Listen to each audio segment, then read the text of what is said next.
extended through October 2nd.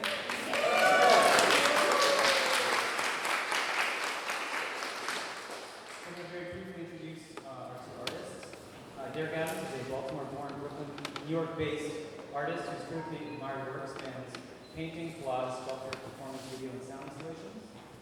Adams is a recipient of the Robert Rauschenberg Foundation residency, a Gordon Parks Foundation fellowship, the Studio Museum Joyce Alexander Wayne Archives, and the Louis Comfort Tiffany Award in 2009. He has been the subject of numerous solo exhibitions, including Where I'm From, Derrick Adams, at the Gallery in Baltimore City Hall, Derrick Adams Sanctuary at the Museum of Arts and Design, Derrick Adams Exposition, Museum of Contemporary Art, Denver. Adams' work has been presented in numerous important public exhibitions, including Men of Change, Power, Triumph, Truth at the National Underground Railroad Freedom Center in Cincinnati. His work resides in permanent collections at the Museum of the Metropolitan Museum of Art, the Studio Museum in Harlem, the Whitney Museum of American Art, the Virginia Museum of Fine Arts, and the Birmingham Museum of Art. And also, Derrick was recently honored at the Bronx Museum's gallery. And so Jamel Shabazz was born and raised in Brooklyn, New York. He picked up his first camera at the age of 15 and began documenting his community, inspired by the work of photographers such as Leonard Free, James Fantasy, and Gordon Parks. His work has been featured in numerous solo and group exhibitions, national and international, including exhibitions at the Brooklyn Museum, the Studio Museum in Harlem, the J.P. Getty Museum, and the Victorian Albert Museum in London, among others. These exhibitions have been accompanied by several celebrated publications, including Back in the Days, 2001, and A Time Before Crack, 2005. Shabazz has worked as a teaching artist in institutions ranging from the International Center of Photography to the Bronx Museum's Teen Council. Thank you, Jamel. Shabazz was honored at the 2018 Gordon Parks Foundation Awards and was a recipient of the 2022 Gordon Parks Foundation Steedle Award Prize. And finally, before we begin, I wanted to share a reflection written by one of our Teen Council members, past Teen Council members, Amanda Eubanks, who had the opportunity to work with Jamel and get to know him and his work. This is her words. These photographs hold a lot of power for me. The one word that comes to mind when I look at them is love. It's not always the typical kind of happy love. This is a different kind of love, the kind that you need, the kind of love that makes you stick together through all the hard times that life has to offer. This is the kind of love that is essential to any community. And with that, I'll turn it over to our artist. Thank you.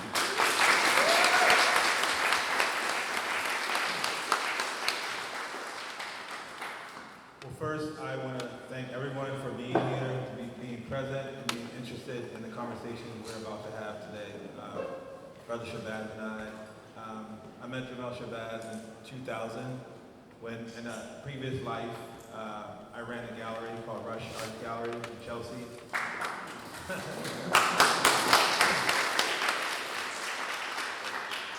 And the best part of that, well, in that time, art was not like art is now, in the way that we are having the privilege of curating and being in exhibition and doing things and selling art.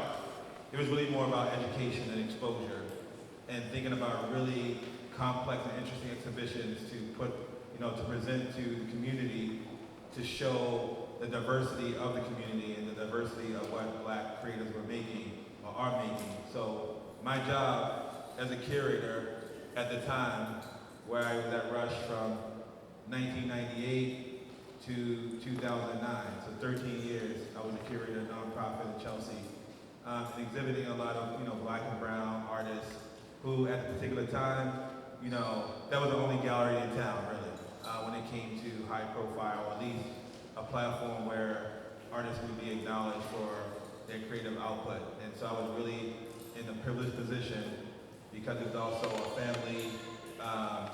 family organization that was started by Russell Simmons and his brother Danny Simmons and Rev Run, his younger brother.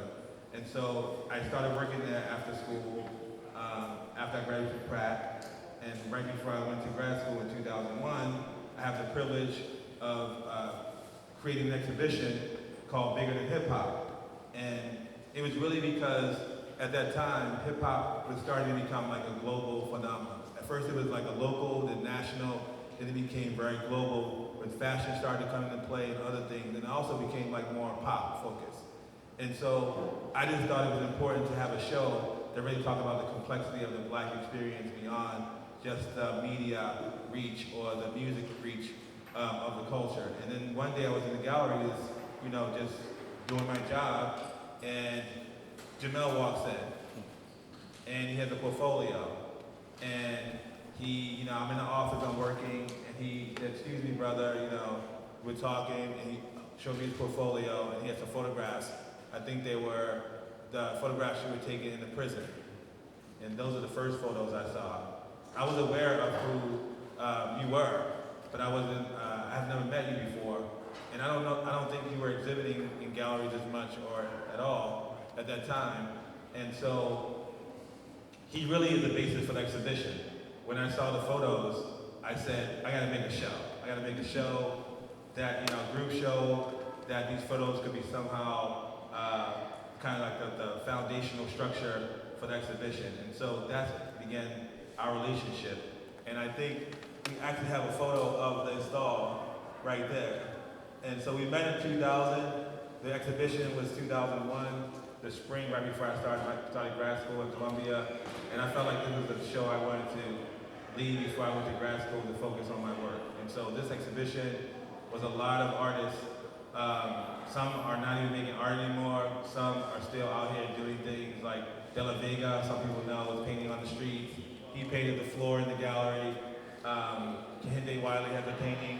His first show in New York was in that space there.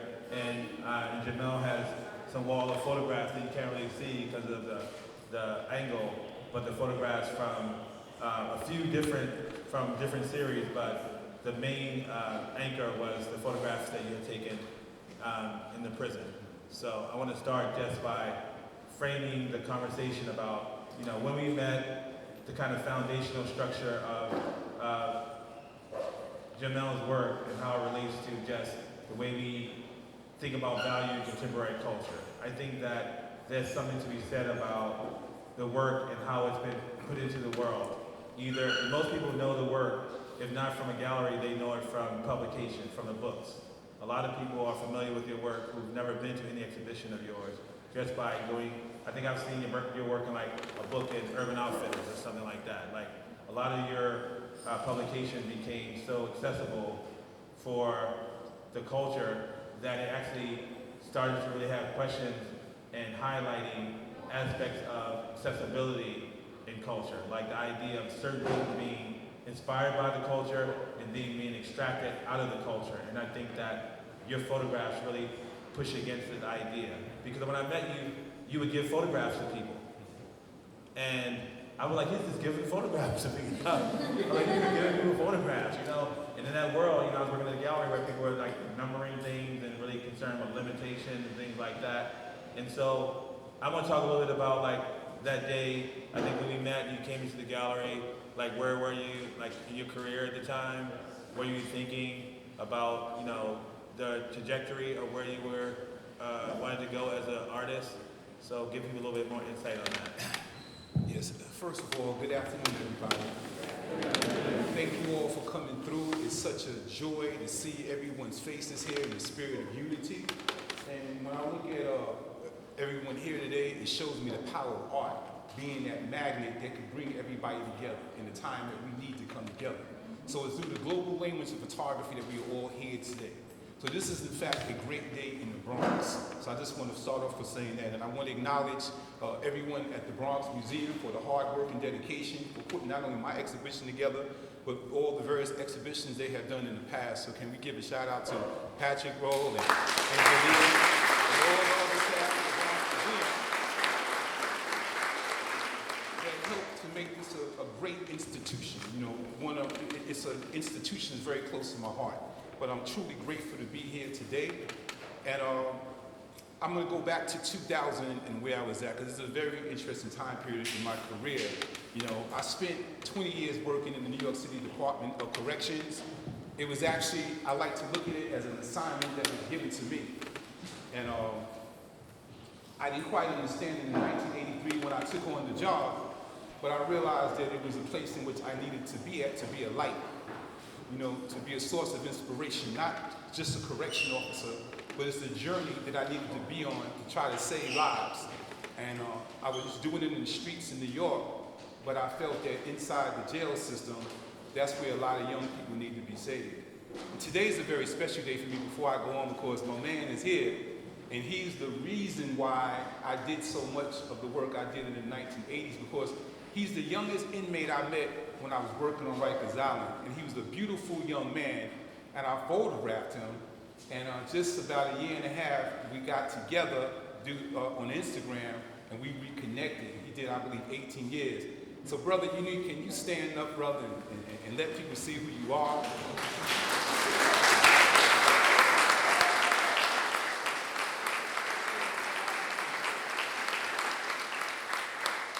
I met him as a 16-year-old brother that was faced with a lot of time in jail.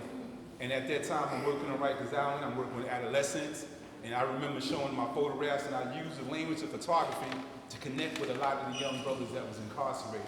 When I saw them, I saw myself. But he's a success story for me because the housing area in which I worked in and went to school, and I spent a lot of time trying to inspire these young men. And I struggled with it over the many years because sometimes I felt like I didn't do enough. But when I reconnected with Unique, he reminded me that I did my job, and he went on to do his time. He came back, and now he's a model citizen, giving back to young people, and he's striving to be a light in the community. So, this is the first time I'm seeing the brother since 1988, so I invited him to come out, because it's really about, my work was always about young people and trying to save lives. But fast forward into 2000, in 2000, I knew that I wanted to be retiring in another 3 years. And I never wanted to work for anyone again in my life. So I developed a plan, a comprehensive economic blueprint that will propel me into the art world, to allow me to gain leverage. And what I was doing, I worked in Chinatown at that time at 100 Center Street, Supreme Court. So I was very fortunate to work in that area. So during my lunch period after work, I would visit the various galleries in Soho. At that time, it was a lot of them. And I would get inspiration.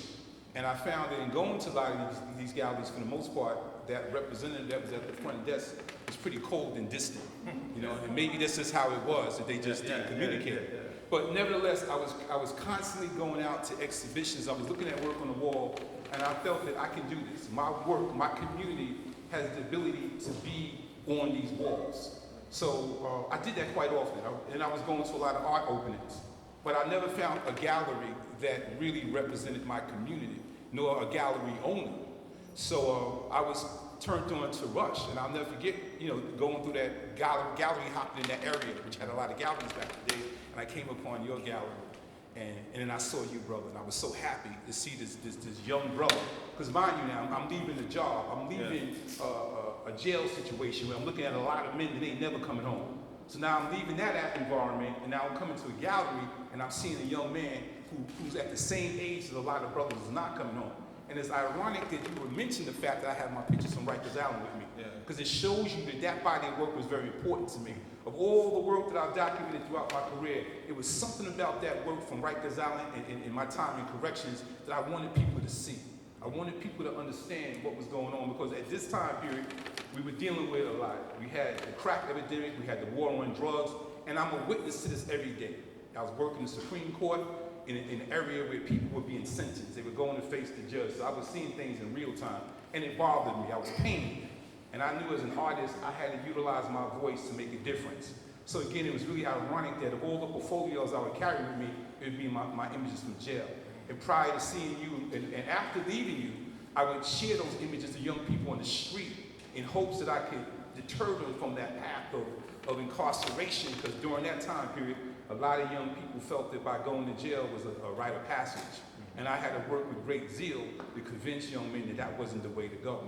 So I meet you in 2000, and I'm trying to gain leverage in this art world, and prior to coming, I was touching base with the different magazines also in Soho. At that time, we had Trace magazine, we had The Source magazine, we had Vibe magazine. I was going in, sharing my work, because I really felt I had something. And 2000 was a really turning point for me, because at that same time, I went to Powerhouse. And I had the idea. I think after leaving you, I went to Powerhouse. I said, I got to do this. Yeah. So You're talking about all those different things. You had all these different things happening at the same time. yeah, because I was determined. I didn't want to work again. I was retiring in 2003. I was retiring at the age of 42, and I needed something to do as an artist. And I felt that my experience both in the military and corrections gave me a very important voice to try to sound the alarm, because I felt that we were on a path of self-destruction. And I realized, you know, as an artist, I had to be able to do it. So coming to Rush, I met you, and you welcomed me with open arms. You embraced my work. You took time to engage me, and that meant a lot to me. And that created the bridge that allowed me to continue to work not only with you, but with the Rush Philanthropic Arts Foundation, which actually really helped me transition from correction officer to artist. Because what happened when I retired, Danny and the gallery in Brooklyn gave me my first teaching artist position. And it's due to you, because you opened up the door and you spread the word, and it gave me that platform that I really needed. So when I retired in 2001, you know, Rush took me in, and I became an instant teaching artist working with the Friends of the Island Academy, which is a program that serves as an alternative to incarceration. So now I'm retired, and I'm using my voice as an artist. So it's really interesting, because I hadn't thought about that until just now, that you really opened up that door for me. And through you allowed me to start attending the various events in the Hamptons, where I was able to donate my art to the organization to raise funds that can facilitate programs for young people that were at risk. So I'm forever grateful for meeting you on this path of life. And here it is, 22 years later, we are still standing strong, and where it has come full circle. Yeah, So it's long story short, that's how we met.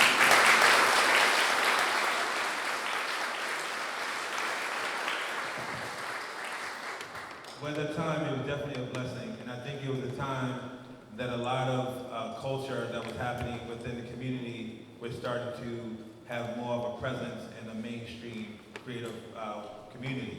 Because before 2000, there never was a time where black creators were not making art, but the level of visibility really happened moving from other spaces into the area of Chelsea. In Chelsea in 1996, we were like the third gallery or the third art space in the neighborhood. And so with that still evolving community, there was a lot of opportunity to do things that were creative, not just with art, but just in general. Like, it was really about building culture. So we would have, I think Deaf Poetry started at the gallery. Deaf Poetry that ended up on HBO started at Rush. A lot of things that were considered really small and local, that are big and more national and global, like a lot of them started at the gallery. Afro-Punk first screening of the documentary was at Rush. Hood by Air, first runway show, presentation was at Rush. All these different things were happening at this gallery, which was not a big budget production. It was really more about just exposure and showing people the diversity of what blackness is and all of the creatives that were making interesting and strong and compelling work. And so with Bigger Than Hip Hop, which was a combination of sculpture and painting and all these different artists living, you know, in the country, mostly New York based. Jamel came into the gallery. I remember first he had a portfolio. Like, no one has a portfolio most of the time now. So it was back in the day when people carried a portfolio, which was, you know, something to think about. Then when we had the exhibition, you showed up with the photos and they were framed. He brought them in. He carried them in himself.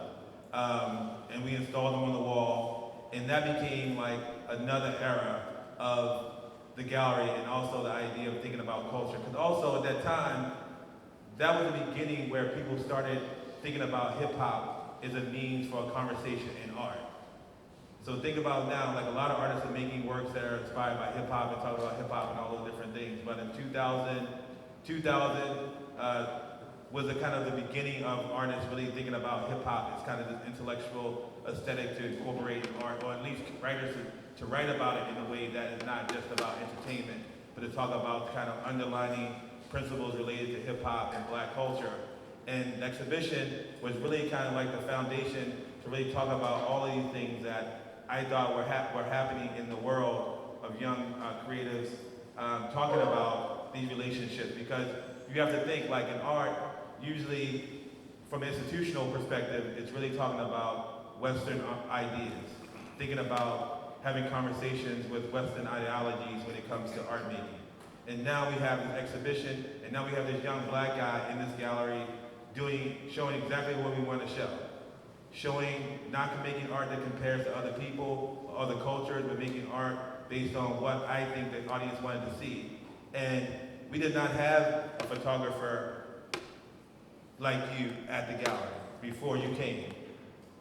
Most of the photographers we had were from the previous generation. A lot of them were, we had Gordon Parks or other master photographers, artists at that time. When you came along, it was actually a whole other level of art making and image making that was not necessarily put in a gallery context. Like a lot of the works that you made or you were making was things that galleries have never seen on their walls. So for me, I related to it. Like I'm like, we need to see this. And and since that experience of installing that show in 2001 and then going to grad school, for me, was kind of like a really good exit for me from the gallery, because I felt like this was the basis of what I felt the culture was going with black artists and art makers. So I felt like your work was an anchor in Exposition. The things that you talk about in your work were important for people to hear and see in this gallery. And I think from then, you went on to have multiple exhibitions in galleries around the world. And I think that, I want to talk a little bit more about just how you kind of determine like the series for certain things. Do you just go with photographing the subject first? Or you think about, before you go out, I want to capture this about this? Or you think like, I'm going to take the camera out and see what happens? One of the things that my father taught me as a student, my father was a professional photographer, he stressed the importance of having themes. So when I went out in 1980, I had themes in mind. And I was drawn towards youth culture. That was the main thing that I wanted, young people. So that was important to me. Not only just it being a theme, but it being another part of my assignment to engage young people. Because what people don't realize, this is why I was really hesitant to even deal with galleries, because I never wanted my work to really be sold, because I felt that my work needed to be in museums, institutions. I never liked price tags on my work. But going back to the idea of themes was important to me. And I look for young people, I look for love, and I look for joy. Then I took it even further. I dealt with different social issues, from Rikers Island to hats to twins. So I always had themes. So when I produce exhibitions, I have these bodies of works in archival boxes for different projects. And I strive to present projects that are needed in this day and time. Because I look at my overall body of work as being visual medicine. And what do we need right now to help heal our people? So I have so since the start of 2022, I had 3 major shows so far, all rooted in particular themes. And I wanted to start off 2022 really strong, January 2022, with a theme that not only New York needs, but the country needs and the world needs. So I decided to come up with a theme called Reflection of a People. And what was important about that theme is that it encompasses love, joy, friendship. And I felt that we need that to start this year, in light of everything that happened under the Trump administration. We needed to rekindle our spirit. In addition to COVID and everything else, I needed images that made people feel good. So that's very important to me, to present work in exhibitions that help you heal, that help you reflect. So I started off this year with that exhibition in Charlotte, North Carolina at the Gantt Center called Reflections of the People. Very important show. And I use that idea to stimulate people who move to Charlotte, mainly the people, the New Yorkers who moved south to build a better life for themselves. I felt that this is the visual medicine that they needed, in addition to a soundtrack. And not only was there images on the wall, but I wanted to have that 1-2 punch, where you have the images, but there's music that's reflective of what's inside my heart, because music is a very important aspect of my creative process with my work. So I had that exhibition, and then my good friend Jamel Argenis and I have been in conversation for a long time, and she spoke about her sister being murdered, and she spoke about women.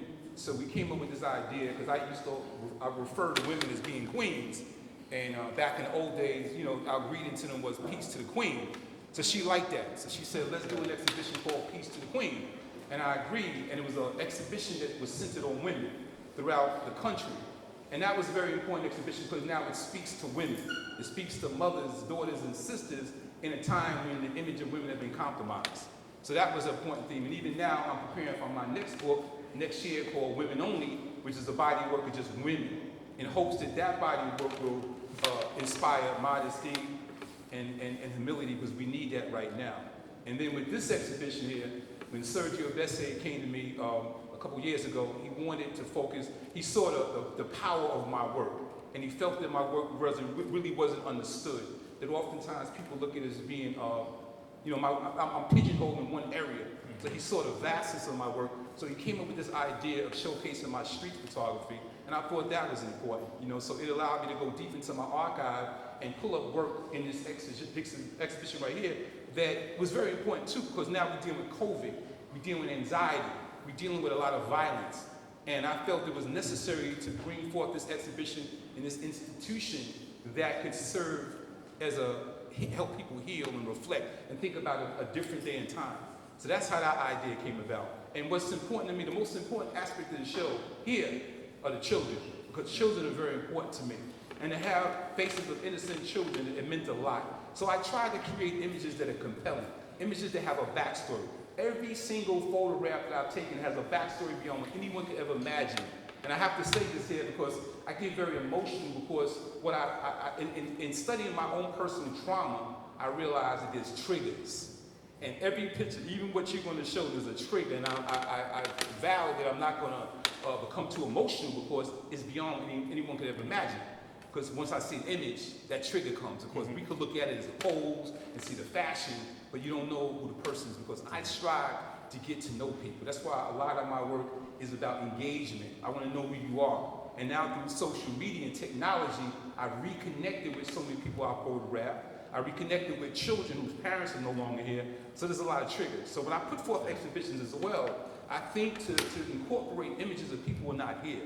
And I want to honor them. Because one of the things I told a lot of people I document over the years is that I want to record your legacy. So you may many people are physically gone, but on the walls they're here, because I want to remember them, I want to honor my word. So I always seek to present work that honors those who are not here. I want to honor children, and I want to provoke thought. So if the images don't provoke thought, they don't make the cut. So when I go through the editing process, it's a really deep science. Because if I take you to the exhibition, I could break every photograph down in what it means. There's a body of work that I found just recently. Due to COVID, I had an opportunity to go through my old negatives from 40 years ago. And I uncovered images that are in the show of street scenes. And it took me back to that time period when my father stressed me to shoot the streets. He said, go out with your camera and document the streets. I don't want people, I just want the streets. So in going through my negatives, I came upon these images that never really meant a lot to me, 40 years ago. But now when we visit them, I'm saying, this is my father's teaching right here. So in having them in the show, it shows the influence that he had on my life. So again, I try to put images that provoke thought. And every single photograph in this exhibition, it has a compelling story that's very close to my heart. So again, those are the things I look for. Images that speak, and images that record the legacy of people who are no longer here. Thank you. That's why we love you.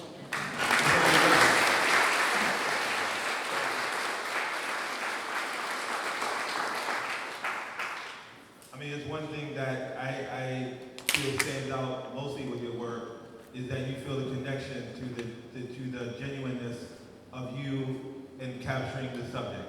It's not presented in a way of exploitation, but a way of exaltation in some ways. And looking at your photographs, for some people, can easily miss the valuable gems that are happening in the photograph. I mean, the way that you capture the photograph just on the subject in the photograph, just from a conceptual level, the way that the body is framed in the photographs, just summon so many different things that relate to like African history and African stances and posturing and things that the people who are being photographed probably have no idea that they're doing things that are just natural for the pose, but they kind of summon so many things that are so valuable for us to really look at and study.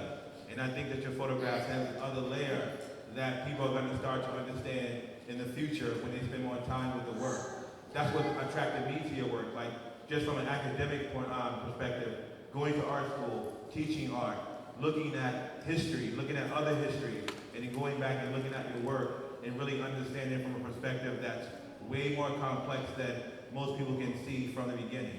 And honestly, in 2010, I started to look at your photographs as a source of inspiration for some conceptual sculpture I was making that was based on my hometown of Baltimore, which is called what's called Monument City.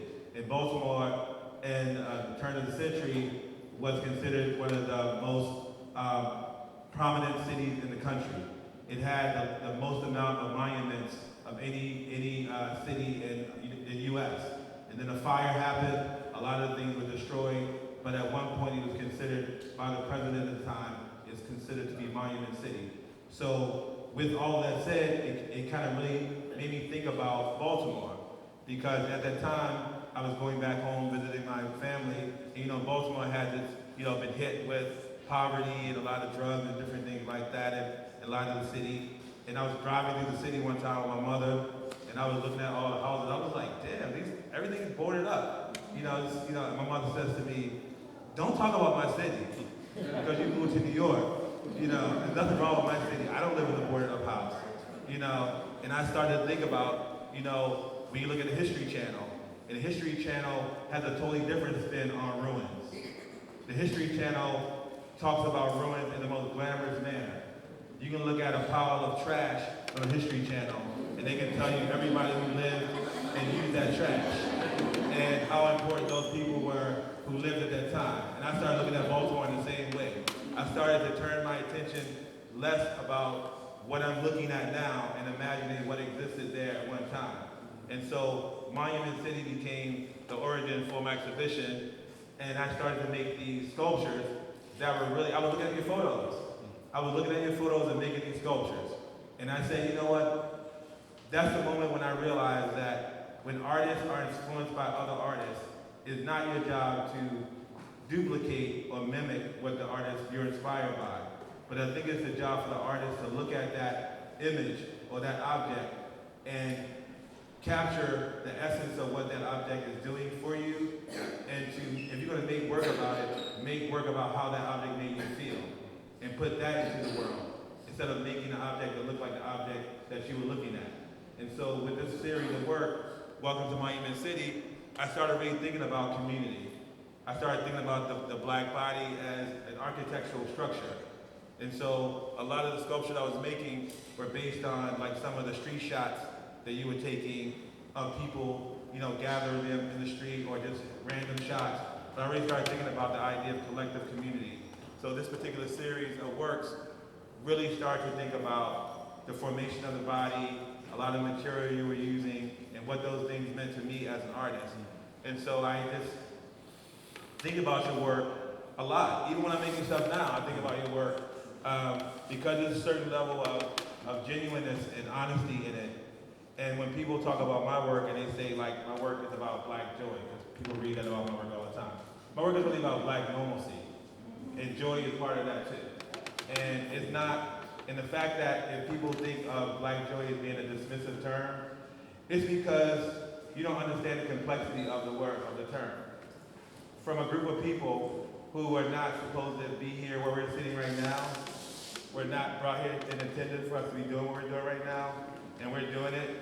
And I think that's a reason to think about black joy in the trade of contemporary culture or any culture, that we're doing things that we're not in a plan for us to be doing when it comes to the state of where we exist in. So for me, it's really about normalcy. And I think when I look at your photographs, I see a lot of different things. Pleasure, pain, triumphant moments, defeated moments, but it's really about talking about blackness in the most multi-dimensional way. And that's the thing that drew me to your work, is that your work really uncovers this multi-dimensionality of the black experience in a way that most artists are not able to. They're not able to talk about blackness in a way that is on our own terms. Because a lot of times, even as people of color, we make work based on how we respond to other people outside of the culture. And we make work in opposed to how other people present us in work. But there is also a group of black people who make what they want to see. And they make what is not out there, what is not visible. And to me, that's what I look at when I look at your work. There's things in your work that are complicated in ways that we won't understand right away by looking at them. We will have to understand and appreciate the idea of black terms and our own terms and the way that we want to present ourselves. And I love what happened with your photographs because you give the subject the freedom to express themselves. You give them the freedom to own their space and to project. I feel like these photographs are like capsules. They're projecting into the future how they want people to look at black people of this time and how they felt about each other. And I think that in the compositional structure of, look at this right here, this is amazing. Yeah. Come on. Can I get a applause for these photographs right here?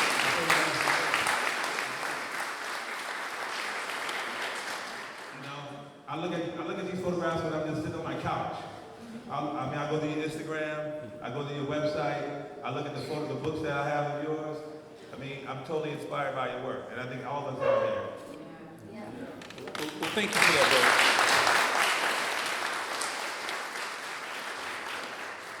I was greatly inspired by the Black Arts movement in the 1970s. It was during my time in the Army over in Germany that I was introduced to it by way of publications. And I understood that through art and culture, we could make a difference in life. So when I returned back to the States in the 80s, I sought out institutions that were celebrating black art. Back in those days in Brooklyn, we had a place called Urasasa, the Southern Avenue Army, the East. And it was there that I really saw the magnitude of art on different levels. And I realized that as an artist, I have a responsibility to be a light, and I have a responsibility to illuminate, people of color.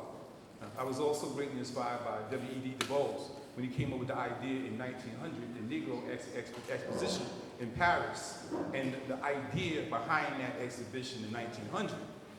And I was fascinated by that because he felt that it was very imperative to showcase the success of people of color, black people, around the world because we were being stereotyped and demeaned and lynched and just our whole image was compromised. So he had this brilliant idea to take these photographs to Paris and showcase the magnificence of our people.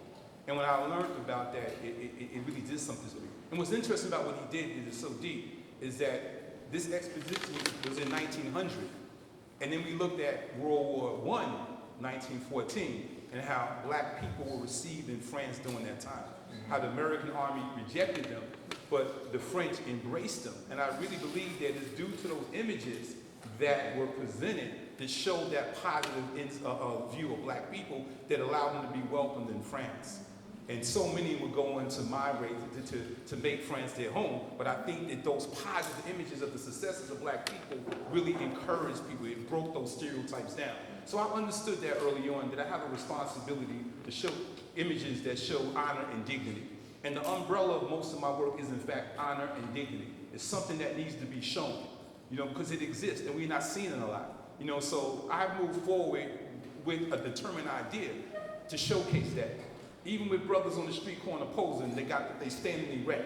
You got brothers that are taking the index finger and pointing to the brain to represent seeking knowledge. This brother standing in a square, some call it a b-boy, but it's actually a square to represent that I'm standing upright. I have a sense of purpose. So it's very important to me, both then and now, to showcase these images to break things down, but at the same time, it's also important for me to show the other side. It's important for me to show the prostitution, the crack, the poverty, the despair, the incarceration, because it's all a part of the educational process. Because I look at myself as an alchemist, and I freeze time in motion. And that's how I look. So we talk about the time capsule. For me, my work represents those visual time capsules. I've been very grateful to be able, and all of us visionaries here in the house, with a camera, we have the gift to freeze time. What a powerful gift to see something that captures your imagination, to see an image like this here, and freeze that moment, and then throw it out 40 years later and bring it to light. But something compelled me to find these people and see these different things. And I gotta give my blessings every day for having the divine gift of vision. What a beautiful thing to see. There's so many people around the world that can't see. So I have this divine gift, and I have a responsibility to use this gift to be a light. You know what I mean? So I do, everything I do with intention. Even with this photograph of these brothers, it's not just a picture of three brothers. I'm leaving the job.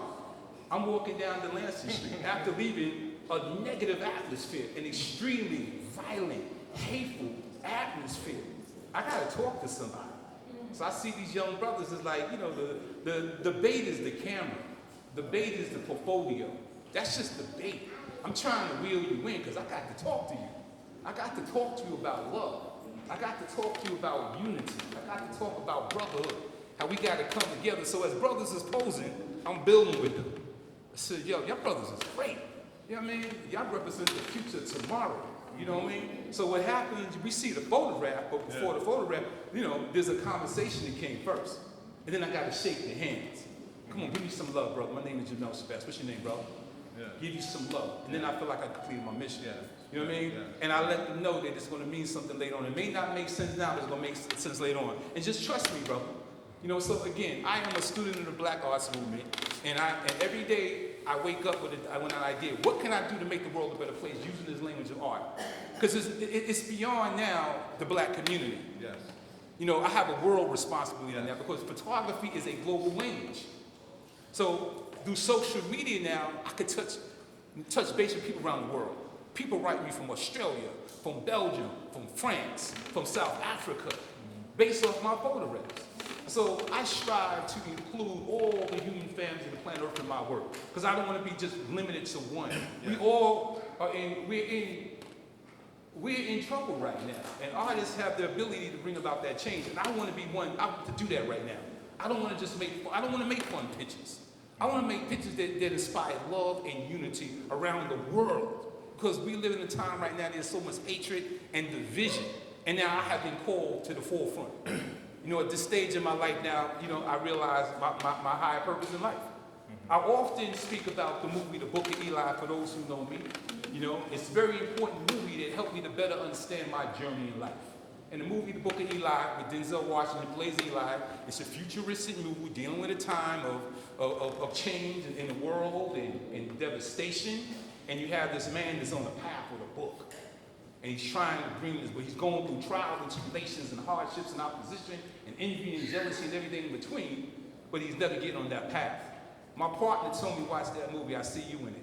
And when I watched it, it changed my life, because it let me know that this 47-year journey I've been on, I was on this journey for a reason.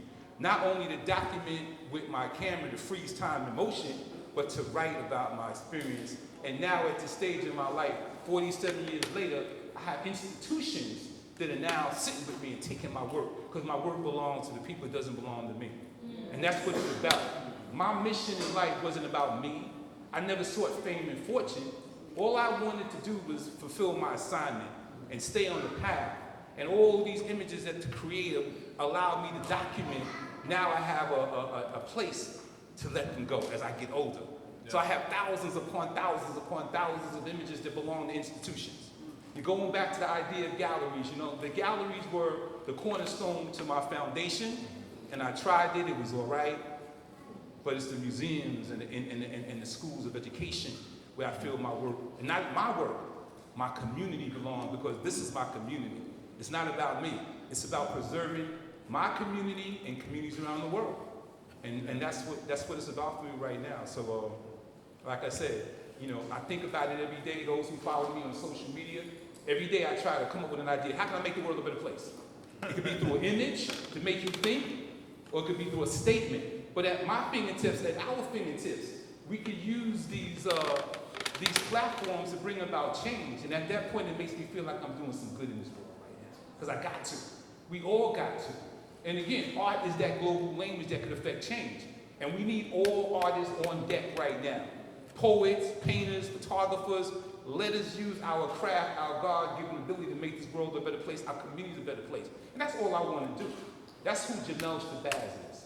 No fame, no fortune, just trying to be a source of inspiration to so many others. I was very fortunate to follow the path of Gordon Parks, because I needed to figure this thing out. How does this thing work? So when I got this book, Half Past Art Order, what I learned from Gordon, and just looking at that book first, before I actually read his autobiography, I saw he did fashion, documentary, street photography. I said, that's what I got to do now. I got to not limit myself to one form of photography. Let me do it all. Let me follow everything that Gordon did, I wanted to do. And then when I read his autobiography about his struggle coming up, it humbled me. Because he did not have a humble beginning. It was very difficult, a lot of challenges that he went through, and I realized that it's a part of the journey. But I have to take a moment and acknowledge the brother who really showed me the way, because he was ahead of me in the game. And he showed me a whole lot. And that's my man, Joseph Rodriguez, right here. He is one of the greatest artists.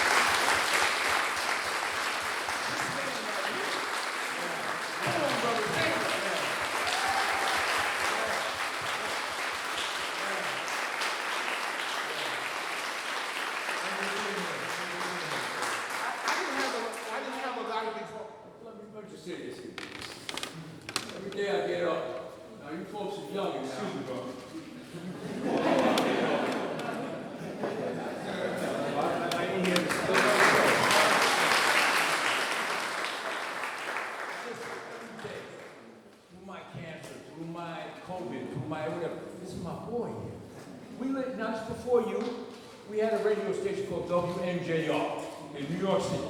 We had WWRL and we had WNJR. And they were the only two black radio stations in New York City. And when we get up every day, my boy got the jams ready for me to get me through the day. Because music, soul, and his heart and my heart, that's why we blood together. Thank you very much.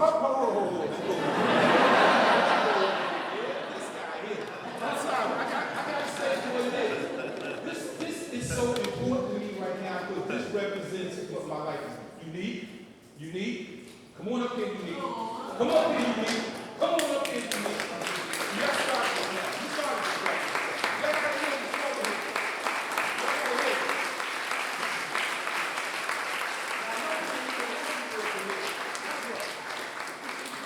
Now, y'all got to know this right here. This means a lot to me here because Joe was incarcerated on Rikers Island in 1971. Joe is a former inmate. I look for men like him. Every single day I went to work, I look for men who I can elevate. Through my photography, letting them look at my photographs, magazines, trying to encourage him. When I found out that Joe was incarcerated, it blew me away. And to see that he's this incredible world-renowned photographer who has gone back into the prison system and showed the horrors of prison through his craft. Committed brother. Look him up, Joseph Rodriguez. It's his book, Spanish Harlem, that told me that I could be a photographer and do my books. You know, because I didn't see images of books to really reflect me. When I saw Spanish Harlem, I said, I can do a book. Now, with Unique, this beautiful brother right here, Harry Coleman on stage, you know what I mean? He can tell this story. You know what I mean? Because I met him, like I said, as a young 16-year-old kid doing time. And I got a picture of him on a bunk with a do-rag on reading a book. And it's the only picture I got of him as a 16-year-old kid that is faced with an uncertain future right here. But the reason why I have these men step forward today is because I am a former correction officer. I caught hell because I took that position. But each day of my life, I went to work looking for men to save. So when I look at Joe, I missed him by maybe 12 years, but I always look for brothers like that to give guidance to. And this is a man now who is a former inmate who I consider my best friend. He is my life. He's someone I can talk to for guidance and inspiration each and every day. He's a humanitarian. He goes the road less traveled to give voice to those voiceless people from Hurricane Katrina to prisons all over this country. You know what I mean? So I just had to bring this brother up to acknowledge his greatness and Unique. Unique is doing big things right now to elevate the community. You want to take a moment? I don't mean to take this stuff for itself, but I can't let this happen.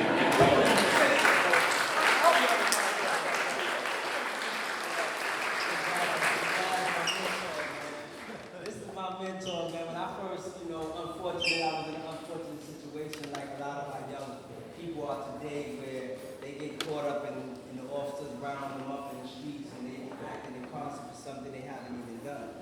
And at age of 16, I was one of them victims. And Shabazz, man, he was my mentor, man, because he had us thinking, really thinking of which way to go, which route to take, because, out of all correctional officers that was on Rikers Island, this man right here was our mentor, like he was our hope. Everybody that was in my house would tell you today, if they still alive, and say, yo, Shabazz taught us so much in a little bit of time. And he taught us, discipline. And discipline was something that I took and I carried on. And today, thanks to Shabazz, man, I started my own nonprofit organization called Juveniles Life for Orphans, which is trying to get the youth in New York City to get them thinking bigger than what they are, and thinking critically, and trying to get them a job so they can work at young ages. So by the time they get to 18, when their moms and parents say get out the house, they'll be able to have their credit and everything. But thank you, Shabazz.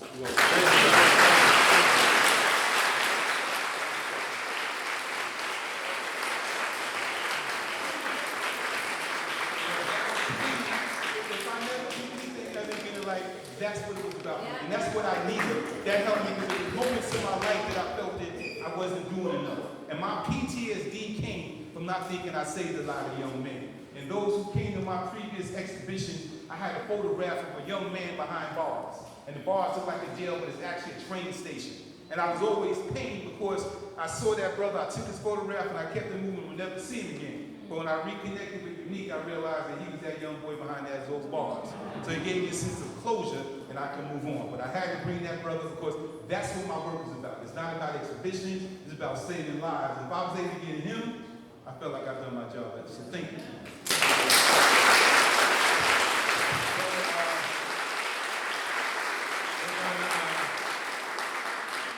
This is the best conversation you guys are going to have at the museum in a long time.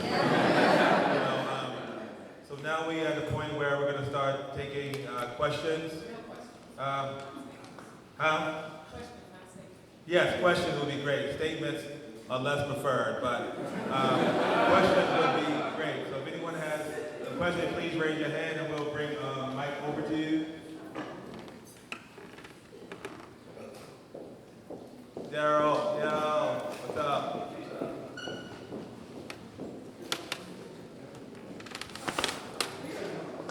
You have a question? You have a question? Who has a question? Over here. Right here, the question's over there.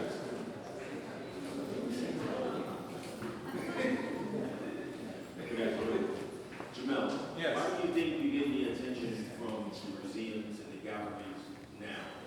Is it all of a sudden, or is it like a wave? How do you think about it?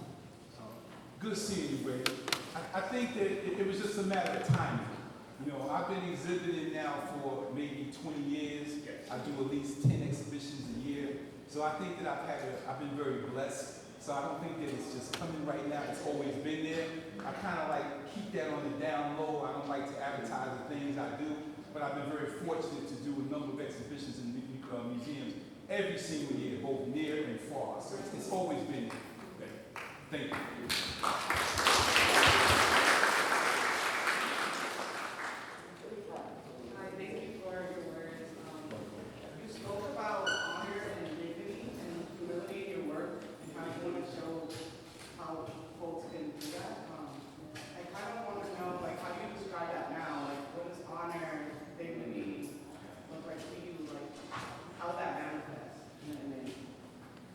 It's all around you. One thing, it's there. You just have to search for it. But I see it all the time. Honor and dignity is in front of me right now. I'm looking at so much of it. I'm so blessed to be in the presence of so many honorable, dignified people. So it's always there, but it's what I look for. I'm looking for a little bit of everything. But that's important to me because that serves as a counterbalance to a lot of the negativity. So one place that I find a lot of honor and dignity is the African American Day Parade. It's actually one of my favorite parades in the city because there you have an abundance of people who reflect that in one space. But it's always around. It could be the woman going to church. It's the father with his son. It's the best friends. It's everywhere I go. I walk out my door, it's everywhere. So it's not hard to find. It's all over. You got to pay attention. Yes. You got to see with the third eye. Attention. For me, a lot of people just see, but for me, I use my third eye. I'm looking for things. I travel with intention to find it. I'm always observing. So it's everywhere, it says. It's everywhere. Despite some of the troubling situations that we encounter today, it's everywhere I go. as I was coming up here driving, I'm looking at the street, I'm looking at honor and dignity all around me. So it's there, and it has to be preserved and documented, just like the pain got to be preserved and documented. Any other questions? Come on, I'm ready to talk now. Y'all got to bring it. Come on up here. You can come talk. Cause I'm probably anybody. I'm ready to do this here. I'm excited. Jamel? Got to speak up, brother. Yeah, Jamel, Mr. Jamel, I have a question about the still image photography and whether you think, like, how do you think about photography versus film, moving images? How do you think about that, or are you interested in photography in particular? I'm at a point in my life now that it's about the moment being frozen in time. Whether you do it with an expensive camera like this, or you do it with a cell phone like this, as long as you have the ability to freeze time in the situation, it's all good. You know, I've advanced now where, you know, for many years I've stayed on film, 35mm slide, 120, all of that. Now I like digital photography. It's easy for what I want to do. Because what I want to do with my images is be able to send them to people in real time. I love that. Or to be able to take a photograph of a person on my cell phone and show it to them in real time and let them see that expression of joy in real time versus having to get it printed. So what's worked is what works for you. And I tell everybody that. If you like digital, do digital. You like film, whatever works for you. You know, right now, digital works best for me for what I want to do. You have to find out what it is you want to do as an artist, what type of impact you want to have. But I'll do say to everyone who's embracing photography, do learn film photography. Learn the basics, understand light composition, darkroom techniques. It's good to know just to have that foundation. But the main thing is to do what works for you. And even with the cell phone, I like the fact that it has video capability. So we're trying to work on that right now. We're, the closest to the east that it might come may be Howard University, but I'm gonna work hard on that. Like I said, I am working on a new book called Women Only, so that will be a part of Peace of the Queen. So it's a necessary exhibition, and hopefully it will come, and I do believe that it will come here in due time. So I'm confident, but thank you for that question. Yes, brother. The question was, the exhibit that was in Austin, Texas, Peace of the Queen, or will it be coming out east? Yeah. Okay. Good afternoon, everyone. I have all of your publications but one. Will Pieces of a Man eventually be re-released the same way a time before crack just recently been released? Unfortunately, Pieces of a Man was a project that I invested in on my own, self-publishing. It was a limited edition book of only 500 copies. So that book is gone. Whoever has it, it's a very important book. But I am working on another book that might mirror that a little bit, and it's a result of a Stuyvesant Gordon Parks Foundation Award, which is going to be called Jamel Shabazz Photo Album, which is, to me, it's almost like Pieces of a Man. So that book is scheduled to come out later on in the fall.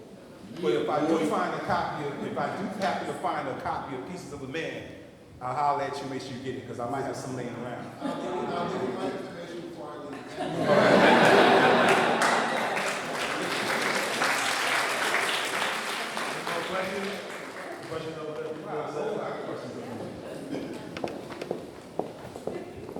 And I appreciate y'all so much. To me, and I like to say this here before I go on there, I often refer to my camera as a compass. As a compass. And I really believe that it's a compass and it's a time machine. And what my camera has done for the past 47 years, it has led me on this particular path. It has led me to each and every moment today. And I say this in a lot of my conversations. This is one of the greatest days of my life, to be in the presence of so many wonderful people on this Sunday afternoon. So my camera, this is my destination. If I was never to travel again, I'm happy with this one day that the language of photography has brought us together as one human family. Yeah. One question? Question? Hi there. I have two questions. The first question is, you mentioned how dignity and honor inspire your work. Are there certain things that you wouldn't take photos of, certain subjects, or certain things you have any reservations? And then the second question is, I'll come back to it. Okay. Yeah. That's an interesting question. One of the subjects that bothered me, that I felt the need to document, was prostitution, and it really pained me. I just showing my pain myself. But at this point, it's all relevant. Everything is relevant. I document a lot. You know, like despair, I did that early on. I can't really do that anymore. I let other people do that. You know, I've seen enough pain in my life.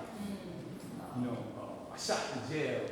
I think at this point, to be honest with you, I don't really photograph anymore. What I do now, I go back into my archive. Even though I carry my camera everywhere I go, I'm at a point in my life where I have so many memories that will last me forever. If I want to go back to Brooklyn, I got it in my bodies of work. If I want to go to different countries, I got bodies of work that I'm revisiting. But you know, everything is relevant, you know, and I can't really say if it's something I want to photograph. When I was at 9/11, it's things I didn't photograph out of respect. That's when I was challenged, and I had to let some things go. It could have been an award-winning photograph, but I just didn't do it. And I think that was the biggest challenge for me, 9/11. You know, to be at ground zero and see certain things I just didn't photograph. But other than that, you know, I've documented a lot. The crack epidemic really bothers me. Violence bothers me. You know, death in the street. And sometimes you might see somebody a victim of violent crime. That if you take that picture, it could be used as a teaching tool to educate people on violence. But you know, for the most part, you know, I can't really say. You know, I still focus on the love. But early on, like I said, I did a lot of misery. You know, when I first came home from the Army, I was shocked to see so much of it. I was documenting. I don't know what it's like now. Since COVID hit, I've been home, but I'm seeing pictures that other people are taking. It bothers me. So I don't know if I can really do that right now, you know, to be honest with you. Unless it could be, if I could take a picture of something that I would normally not take an image of, and it could help educate people, then I would do it. You know, like games. A lot of people may not want to photograph games. I did that. You know, and I photographed them in their rare form, throwing up signs, everything. But I used that as a teaching tool when I went into the school because that's a language that they could understand and identify with.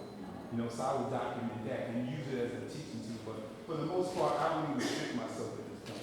I just don't like anything that's derogatory. You know what I mean? If anything is going to harm somebody or force a negative reaction, stereotypical, I'm not going to do it. We've seen enough of that already, and I can't do it. My work was all about counting. But thank you for that question. Did you think of the other part? I did. Okay. So I guess that this will lead into the next question, which is, how did you develop your approach to your subjects on the street while you're doing street photography? Good question. Great question. And that picture of the two brothers with the afros is an important picture. We could pull that image up, but that's the story. The approach is important to me because it's interesting. Right there. Go back. In the beginning, you know, I had a stuttering problem. You know, whatever reason, I couldn't even speak that well when I was younger. You know, I just couldn't get words out. So, whatever reason, as time progressed, I got past that. And, well, that's complicated, but I'll say this here. When I returned back to America in 1980 from the Army, I came home to a war zone. You know, I came home, I'm an inspired photographer, all these young kids getting murdered by other young kids, all this hate going on. Prior, we were getting it together, and now it's all this conflict. So I had to develop a strategy on how to gain the trust of people and talk to them about what was going on.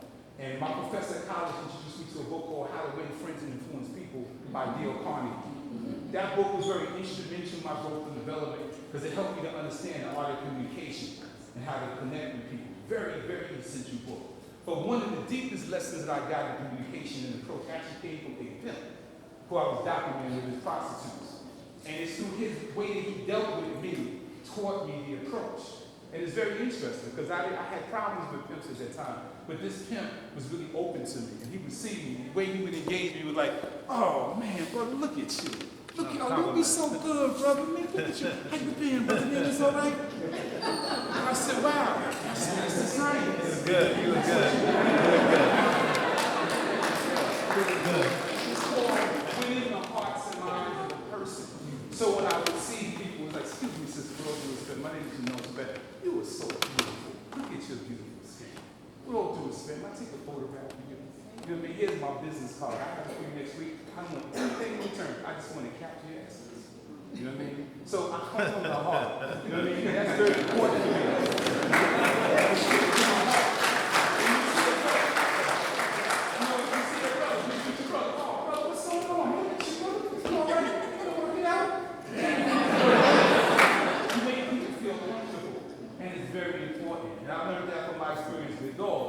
You know what I mean? Because dogs don't talk but through their eyes, and when how you deal with them, it teaches you different signs. And so it's about the love first. And the people I approach is love. And a lot of people ain't ready for it, especially today. Back in the days, I can say, I love you. You know what I mean? This is out of love. They say, you love me? I can't say so much, but I mean this. I'm coming with love. Yeah. You're not And ready I for first that. come Not ready for it. with the words peace, not what up, peace, because peace is the absence of confusion. So when I approach you, I say, peace. My name is Jamel. I take my right hand and put it on the heart. Body language is very key. See, the mastery of body language is essential to my process too. The body is how you dress. If I'm going out in the street, I'll make sure I dress a certain way. I have a body to work with me. I always have a portfolio, because now people can hear what you're saying, but I want you to see what I do at the same time too. So I always kept the portfolio by my side, because I want people to understand. Because it's very challenging when you approach people that you don't know. So how do you win them over? I could probably still do the day with ease, but back in the days, I always carried a portfolio, you know what I mean? And I engaged you, and I introduced myself to you, and I always had a business card. So I won you over. And then as time went on, I would come back to you and give you that picture for free. And then you would show your friends. That's the picture man right there. Look what he did for me. And it sound traveled, and now people start to know you. So it's building that bridge with everybody you meet and making everybody feel special. And that's the key. You know, when you approach a group of people, you don't just go to that one person. You speak to everybody. You shake everybody's hand. You look everyone in their eye. And that's how you win them over. So again, the foundation is how to win hearts and minds. Now I learned that from the military. You win people over with sincerity. Thank you. So we have one more. We have one more question. We have one more. Yes, brother. One more question. Y'all throwing this out now?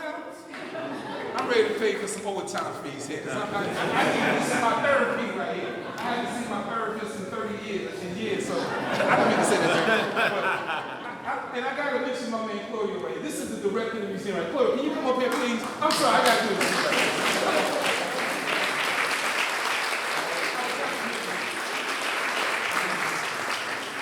Thank you so much for all that you do. Congratulations. You're a new father here. New father, right? Yeah, you Come just- on, get this man.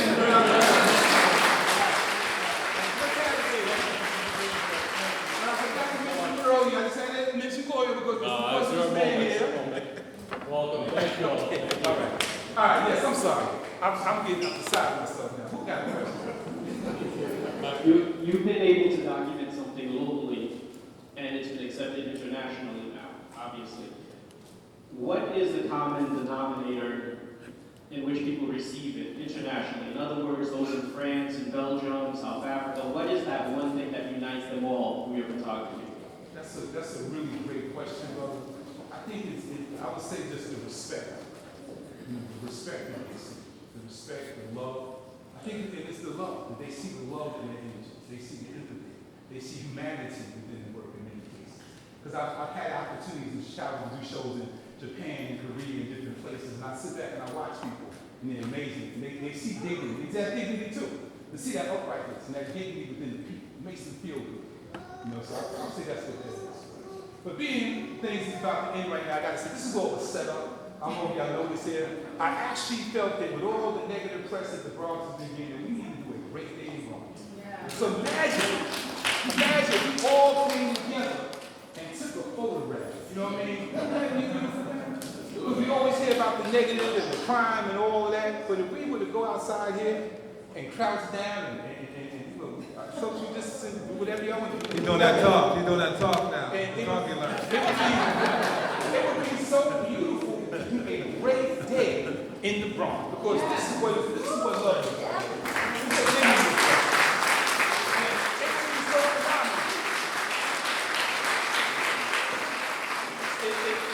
phenomenal. It's not an easy picture, but it would be so special. Look around. Look at all the love around here. And I think that we all needed this right now. I know for me personally, it's a part of my healing process to be in your presence right now. But I think that if we could pull that off, it would truly be a great day in the Bronx, and it would mean the world to me, because we need that right now. So photography is my kid. Can we do it? It's a hard photograph. So it's a hard shot to do, but I think that we could do this here, because this is a whole lot of people. I mean, I thought about 10 people are coming.